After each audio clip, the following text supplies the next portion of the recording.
Sa nakaraang episode, masayang nagpaalam si Lin Moyu kay Moyun at Hammer Girl. Nagpa siya itong umuwi muna dahil natapos na niyang gawin ang lahat ng mission na inata sa kanya ng kanyang master. Ngunit, nang inilabas nito ang kanyang teleportation scroll, isang atake ang gumulat sa kanya mula sa itaas. Nag-upisa ang chapter na ito sa isang sibat na puno ng purple na energy na mabilis na papunta kay Lin Moyu. Ang skeleton armor ni Lin ay agad nag-activate at hinarang ang sibat. Ang direksyon ng sibat ay nagbago at bumagsak ito sa lupa.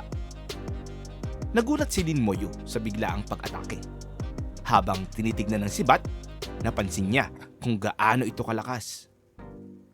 Tumingin siya pataas upang malaman kung sino ang umatake at nakita niya ang isang grupo ng elite Abyss Demons. Based sa kanilang aura, halos lahat sa kanila ay higit sa level 55. Sa kabila nito, ngumiti lang si Lin. Hindi niya inaasahan na makakakuha pa siya ng karagdagang merit bago umalis. Ginamit niya agad ang kanyang Poison Star Ring na nasa level 10 na naglabas ng lason sa loob ng 10-meter range na may damage na katumbas ng 100 points na lakas bawat segundo sa loob ng 10 seconds. Dahil sa kanyang talento, kaya niyang palawakin ang lason sa loob ng 100 meters na nagdudulot ng 1,000 damage kada second sa loob ng 100 seconds.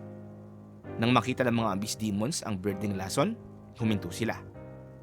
Napagtantong ito ay poison skill.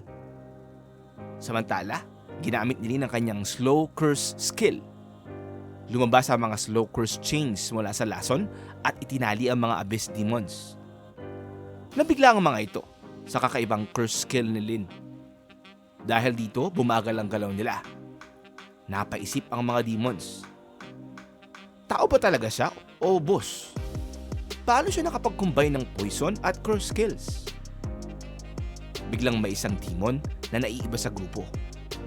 Kinagat ang sarili nitong braso gamit ang matutulis ng ngipin at ibinuhos ang dugo nito sa mga slow curse chains ni Lin. Nang matamaan ng dugo ang chains, nagsimula itong magluwag hanggang sa mawala. Nagulat ang ibang demons at nagtanong, "Anong ginagawa mo?" Sumagot ang Dark Demon, "Gumamit ako ng ibang curse upang matabunan ang curse ni Lin Moyu. Ang curse ay magpapababa lang ng ating depensa pero hindi nito pipigilan ang pagpatay natin sa kanya."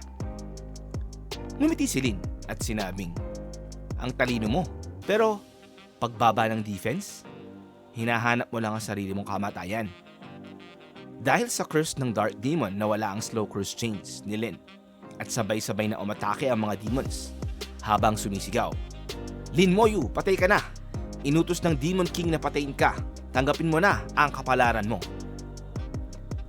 Ngunit, bago pa man sila makalapit, biglang may isang demon na tinamaan ng kumikislap na berdeng aura at namatay. Nagulat ang mga demons. Nagtanong kung ano ang nangyari.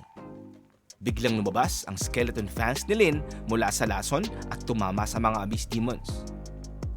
Kapag may namamatay na demon, kumikinang ang katawan nito ng pulang liwanag. Natakot ang iba. Napagtantong masama ito at sinubukang tumakas. Ginamit nila ng kanyang corpse explosion. Ang mga katawan na namatay na demons ay sumabog. Dahil dito, namatay rin ang malalapit pang Abyss Demon sa pagsabog. Nagpasya si Lin na ulitin ang pagsabog upang masiguradong patay na ang lahat. Sa isang malaking pagsabog, naubos ang lahat ng umatake sa kanya. Ngunit habang iniisip ni Lin na tapos na, biglang lumitaw ang isang sugatang Abyss Demon. Nakilala ni Lin ang demon na ito. Siya ang nagwasak ng kanyang slow curse chains kanina. Ngumiti ang demon at sinabing, "Lin Moyu, hindi ko inaasahan na ganito kakalakas. Kaya pala iniutos ng Demon King na patayin ka." Itinaas ng Dark Demon ang sandata nito at sumigaw, "Kung hindi kita kayang patayin, isasama kita sa kamatayan. Ako, si Black Sky Demon Prince." Biglang nagtipon ng Abyss Energy ang Demon Prince sa kanyang katawan at sumabog. Tinamaan ng napakalakas na Abyss Energy si Lin. Winasak ang kanyang skeleton armor at tumalsik siya. tumama sa mga puno at isang malaking bato bago bumagsak sa lupa. Samantala, sa malalim na abyss, nagising ang Black Sky Demon King, ang ama ng Demon Prince.